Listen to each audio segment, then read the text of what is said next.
Good evening and welcome to another edition of Business and Financial Raw Talk, a no-holds-barred forum for leaders and innovators. I am LaWanna Bradford, principal of the Bradford Group and CEO of the Bradford Group Consulting, and I am so excited because we have back on our stage the dynamic Miss Debra L. Morrison. Debra, how's it going? LaWanna, great. So happy to be with you. This is going to be great. For those of you who are joining us for the first time, what Business and Financial Raw Talk is all about is just a conversation of innovative minds talking about financial business solutions, tips to help you level up your game in business and in life. And today we're going to be talking about change your money story, change your life. So we're going to just jump right into it. Is that okay, Debra? Let's do it. Well, you know, Debra, we hear a lot about your mindset and how important your mindset is to attract and create the life that you want. But if everyone seems to know this, and I know that you're working a lot with, and I'm going to introduce you in a moment to our audience, you're working a lot with women and helping them to navigate their finances. Why do you find that to be such a sticking point? We know that our mindset is the driving factor, but yet we seem to be missing that piece. Well, it is a great question, and everyone has a little bit of a different experience, and of course that complicates things in terms of having some type of panacea recommendation to catapult these barriers, right? And yet I believe as storytellers, women are interested in story, and as perverse as it sounds, like even a bad story that's like, you know, impressive enough or shocking enough can get us attention. And this, again, I don't want to be completely off-putting and say, oh, you know, like, hello, everybody's interested in their own ego. And yet I think that if we haven't been introduced to be encouraged to rewire those neural pathways in our mind, especially about our negative money stories, then it's kind of a default, a fallback position that's very easy just to go into. It's just like, okay, I know that story. I really messed up then, and boy, that is, I just haven't been able to get on the right track ever since. And so I think that there's a certain amount of default position that we have to recognize. First of all, bring it to the conscious, right, LaWanna? As we bring it to the conscious mind, we can then grapple with it and unwind it and take it apart for what it is, which is as soon as you start to pull like one thread, it pretty much crumbles very swiftly because there's no substance, there's no reason rationally for us to repeat the same negative stories again and again. And we're going to talk tonight about how we can kind of cut through that automatic default position that so many women have found themselves in. And that, of course, depresses all other areas of their life. And that's exactly, it's not about money, worshiping money, for heaven's sakes. It is about getting our minds to coordinate with our heart and our emotions. And it's a big fluid channel. And I want to open up the blocks to that channel that negative historic stories tend to cause. I love that. And I want to tell the audience a little bit about who you are in case for some reason they don't know Debra Morrison. Well, Debra Morrison is a certified financial planner. She is retired and has translated now all of her skills, knowledge, and wisdom into being a financial coach. And she is the founder and CEO of Women Navigating Finance, which is an organization, a company, but yet I classify it as a movement to help women get over their fears or blocks in order to achieve the financial security that they want. In addition, she's a speaker, she's an author, she's a teacher, she's an influencer. I am just so blessed to be able to call her friend and colleague. And so, Debra, I want to just, let's dig in a little bit deeper because you mentioned perpetuating those negative stories, you know, and our thoughts are more powerful, I think, than we give them credit, right? Whether we are attracting the good things in our lives or attracting the bad. So Take it away. Exactly. Well, all we have to look at is the network news. I mean, news today is, something more horrific and graphic than, the last story. And for that very reason, I don't watch television. I don't watch the news. I read the news so that I can get the capsule and then move on, because I do not need to cement negative into my psyche, or neural pathways, very, very literally. Like, if we were really wanting to dissect this, and I do, let's talk about Dr. Joe Bolte Taylor, shall we? Neuroanatomist, right? Had a stroke, I think at 40, age 40, a very young age, and lived through it, and has rehabilitated herself, and has a fantastic TEDx talk. And now she has a brand new book out, which is amazing. And what she has developed is this 90-second rule. You want to know what the 90-second rule is? The 90-second rule is, all we need to do is watch and observe what's happening. Generally, it's going to be a stressful something or other, right? Then feel that emotion. And as we're watching something come at us and we're feeling that emotion, a bunch of chemicals start to put our psyche, if you will, on high alert. That's just what happens physiologically, right? And from the first instant that we notice something until that time that we can actually watch it go away, 90 seconds, the chemicals come into our body, put us on high alert. And so long as we watch what's happening, feel that emotion fully, and then watch it go away without reacting, the chemicals are out of our blood. Our blood is pure within 90 seconds. Wow. Everybody has 90 seconds.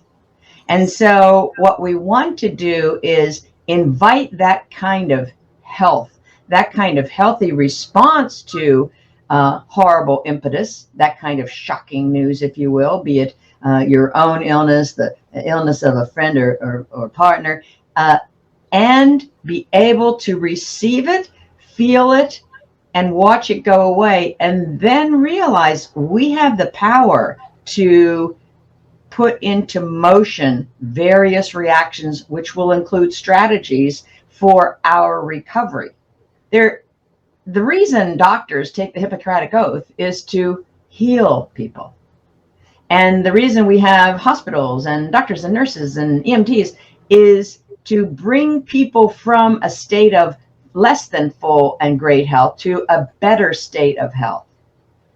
And why wouldn't we do that with our minds and with our money as well? Why wouldn't we, each of us, take this kind of Hippocratic Oath, if you will, on our money and say, okay, if we made a mistake before, and I have made plenty of them as a professional, and yet I cannot stay in that land of mistake, because there's so much broader of a future for me to envision, for me to grasp, for me to strategy into, because the rewards are so rich. Once I have a victory, that negative goes completely behind me. I have no use for that anymore.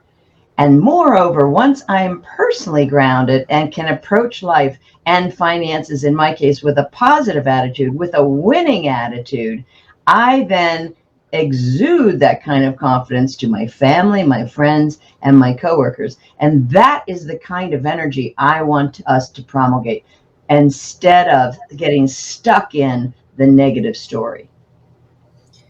I love what you're saying, and I want to be just devil's advocate for a minute. So we know that the pandemic has hit women harder, and anyone that's listening may say, okay, I hear you, I understand, let me pause for 90 seconds, let me feel the emotions, then release.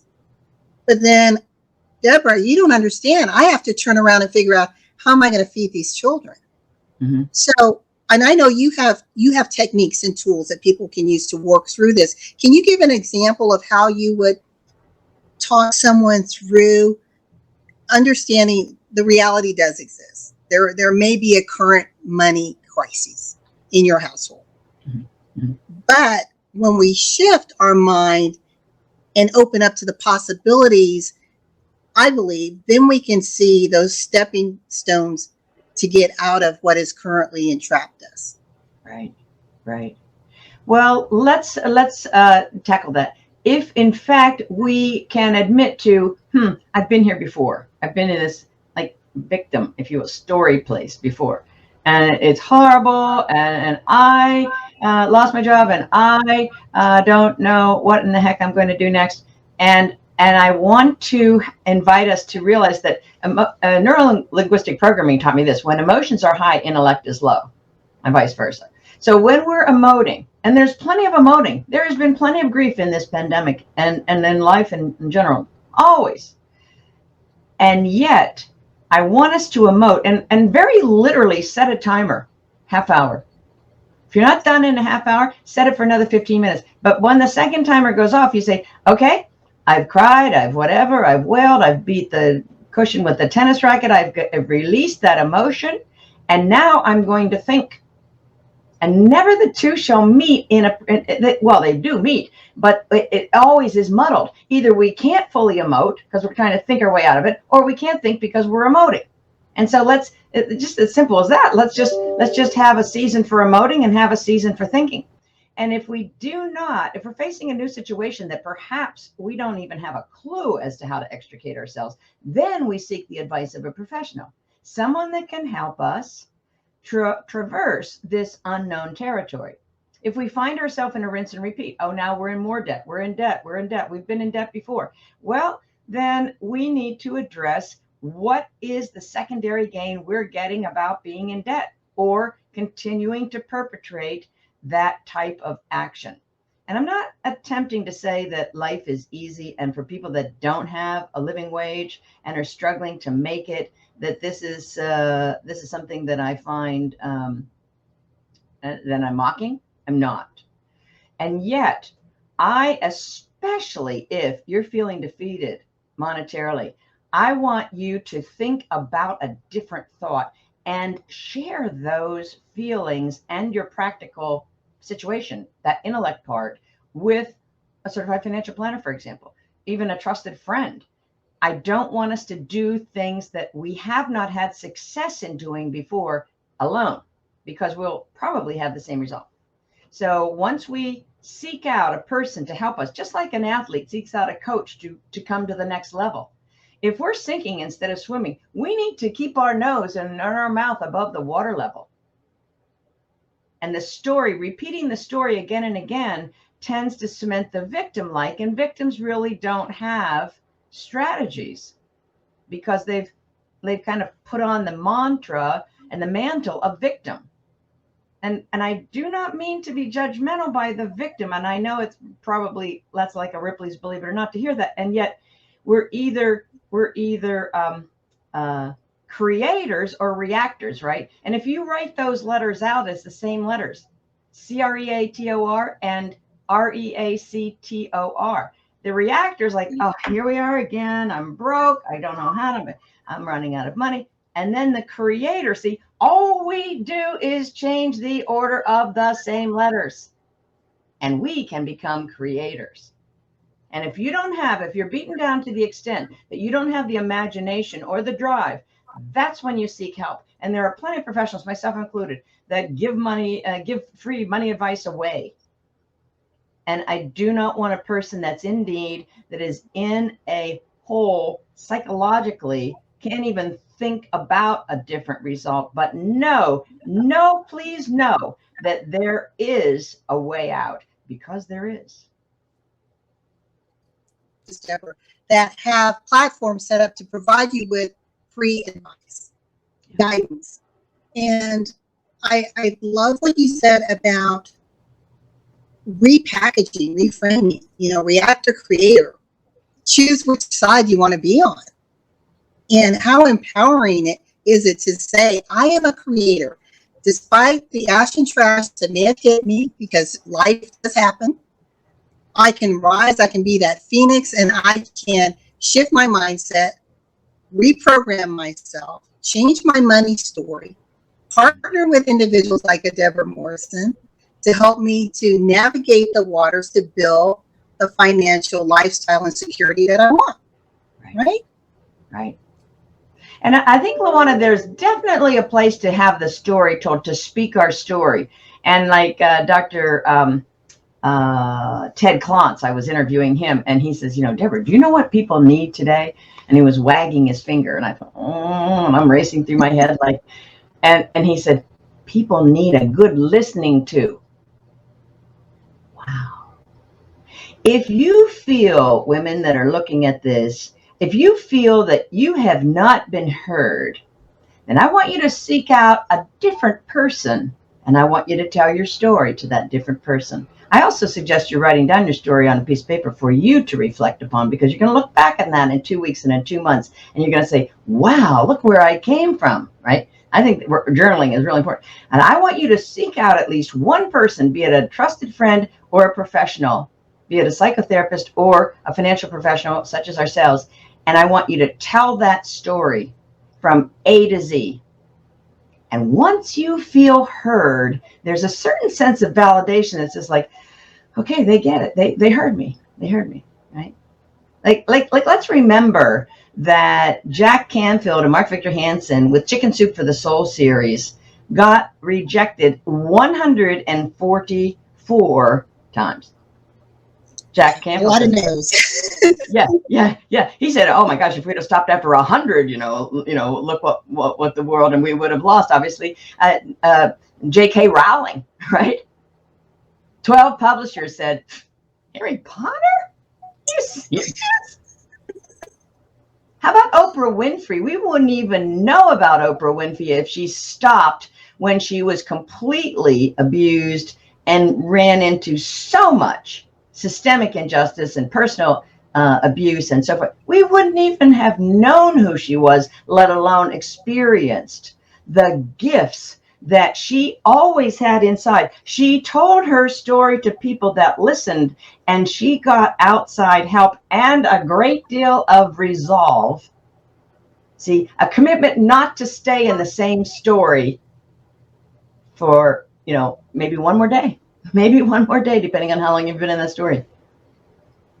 And you just used a powerful word there. You said she committed to not. Yeah. And we can have, and I know we hear set your intention, but I can intend to do a lot of things. But if I commit to do it, it takes that mental, emotional alignment to another level. Absolutely. And I have a whole series that I'm going to bring out called Money Vows, right? What is our vow with money, right? I like that. When a person takes a marriage vow, there are certain commitment statements that are uttered, and yet they have a great import. And I would like us to write down on a piece of paper our money vows to ourselves. I will be as smart as a squirrel. I will not eat every nut that I see. I will save some for the future. I will be in control of how much I'm spending. I will find ways to make money so that I can rectify that debt indebtedness. I will find ways. And when we will something to happen, by George, by Jane, it happens. I'm not saying it's easy. I am saying it's our responsibility. And I will go so far as to say it's not even your responsibility just to yourself, because every single one of us are touching the lives of a lot of people around us, whether we understand that or not.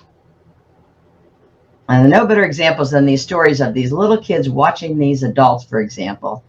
And the adult does something that's very impressive, and the kid is changed. And like decades later, they came back and they tell the story, right? And nobody knew they were watching.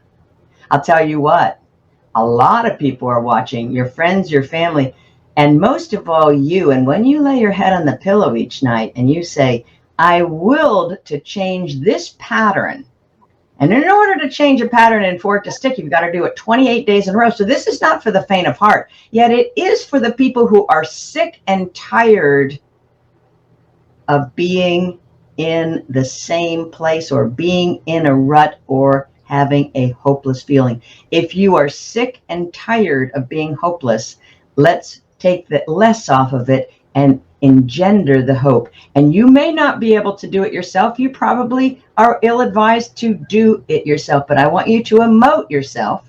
I want you to do that emoting, and then I want you to partner with someone. Call someone and make an appointment to partner with them for a season and get the steps and the tools, because guess what? Success begets success. And you take one step and all of a sudden you feel a little bit better about yourself. And then you take another step and it works and it works. And you're saying, it works. And I'm like, yeah, it works. Do it. Rinse and repeat that. And pretty soon all of that will become a story that you will write about another day. Right now we're on the success path. And it's time. It's time for us, particularly women, to be on that success path, because our longevity is continuing to increase. And we also want to ensure that we have a lifetime income that's going to keep pace with inflation. And wouldn't it be lovely to enhance our net worth so that we can write checks to our favorite charities and give back, pay it forward? It certainly feels great as women to do that. Yeah, what you just said is so powerful, and I love writing your money vows. Yeah, I'm going to do that tonight. That's kind of fun. And then it's like not just having the vows, speaking those vows, and then committing to the vows. right. Committing to them, and then when a slip up occurs, it's you say, all right, slip up occurred. This is what happens. Outside influences, whatever. That was an old pattern. It was decades or weeks or days long. I know I have to do it 28 days in a row in order for it to really take effect. All right, back at it. Back at it. And then it'll be a longer time before the next slip up, and a longer time. And pretty soon we won't even recognize the slip ups. We'll just say, yeah, that was a distraction. Okay, move on. It is that easy, women. It is that easy. And if we take control of what's north of our shoulders, we will increase our self-worth and our net worth. It's that simple. I'd like you to talk about one other piece of the pie.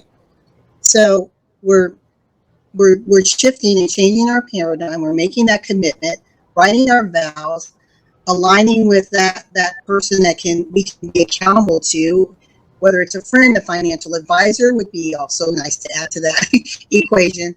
But let's talk about those that are in your inner circle, because we know sometimes we're around the naysayers. So we may feel like, yeah, I just heard Debra Morrison, and yes, I'm going to change my money story. I'm on the success path. And I come back home and someone says, come on, that's not going to happen. You're not going to get out of debt. Yeah, that is such a great point. And we all have heard those little axioms about, like, look at the 5 closest friends you have, and your life is going to mirror the average of the people that you hang with, right? And I understand that we have a lot of friendships that are very seasoned, and we value these people for various reasons.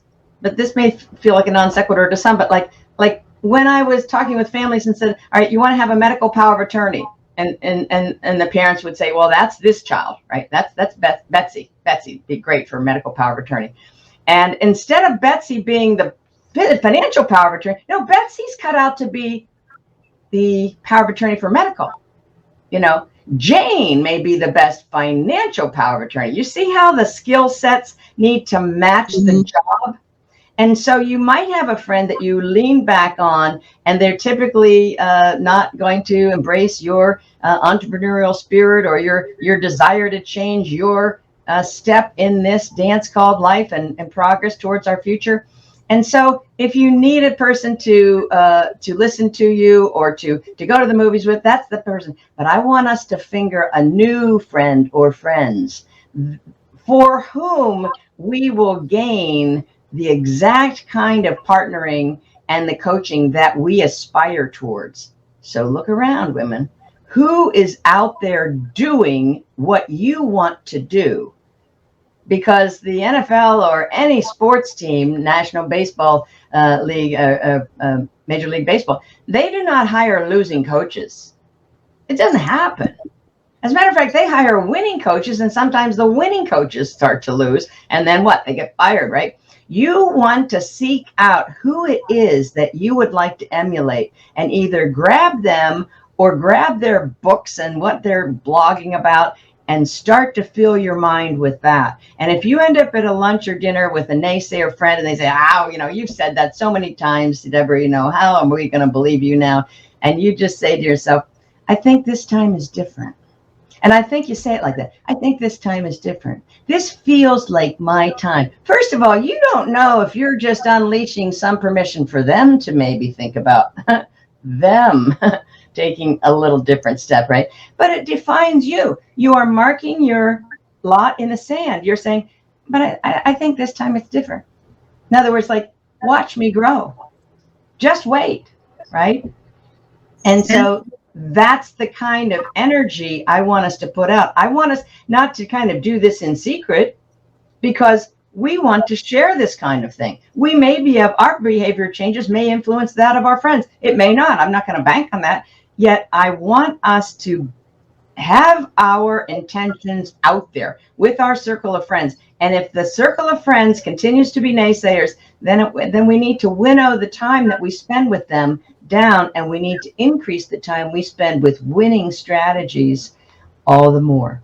So I want us to say it, declare it. It's different this time. Either the pandemic shook me up so much, it took away so much, I have to change a lot. And maybe that was the wake-up call that some of us needed. And now we have the opportunity. Remind yourself, crisis and opportunity are often viewed in the same lens. We just have to shift a little bit. Oh, okay, crisis, it looks, give it 90 seconds. 90 seconds if you need to count off 90. And I've done this. And then we will adopt something new. And if we don't have the imagination to figure that out, we're going to invite in a coach to help us figure that out. And step by step, we can do this, women. And then the synergy of women doing it together and women gathering in groups that are doing it together. And the oxytocin that's released is basically going to compound that kind of energy and that resolve, LaWanna, that commitment, so that when we're feeling exhausted, we think, well, wait a minute, I'm going to go in the group next Tuesday and I'm going to be tied up and meeting with so-and-so and so-and-so. And I want to be bringing something positive to that mix. That's right. Well, I welcome anyone to come to my website, Women Navigating Finances, that's plural.com, womennavigatingfinances.com.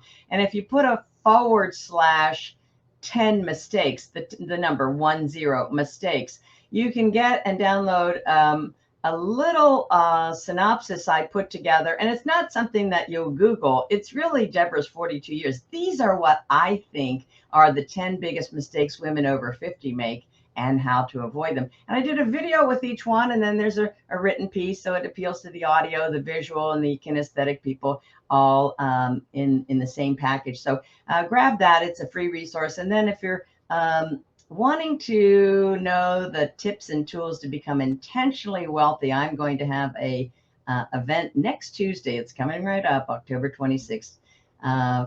11 a.m. to 5 p.m. Eastern, and go to womennavigatingfinances.com /IWW, intentionally wealthy women, and take a peek at that. But I invite you to become involved. Email us with questions. My Facebook group, Women Navigating Finances, free. Join it. People peppering questions all the time. We're supporting each other. We need each other. And I invite you to come into the fold. And I'd love for you to come into my fold, come into LaWanna's fold. We're here to serve. We've served many, many women, perhaps just like you. And we are delighted to serve you in your steps towards further empowerment. And as we all say, your net worth and your self-worth are really very, very intertwined. And why not raise both of them? Ladies, I know you see us promoting our boot camp. That's fine. There's never any excuse not to get in front of excellence if the opportunity presents itself. So Debra here is one of the most amazing women that I've met on the financial stage, and I am encouraging you, please join her community, be a part of Women Navigating Finances, be a part of this event that she's having, and also join the boot camp where you'll learn a little bit more about what she's doing and what she has to offer to us. And Debra, I just want to thank you so very much for joining me this evening.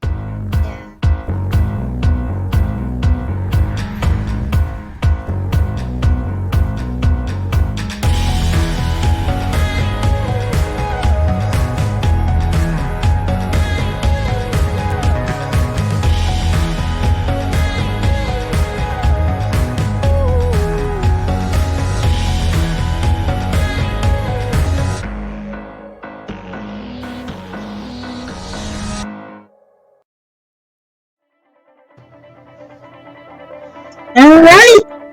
Well, thank you again, Debra. I look forward to speaking to you in the upcoming days. And again, ladies, please connect with Debra Morrison and her community. They will not steer you wrong. You're going to level up your financial game. And if you feel that, I know all this stuff, I'm good.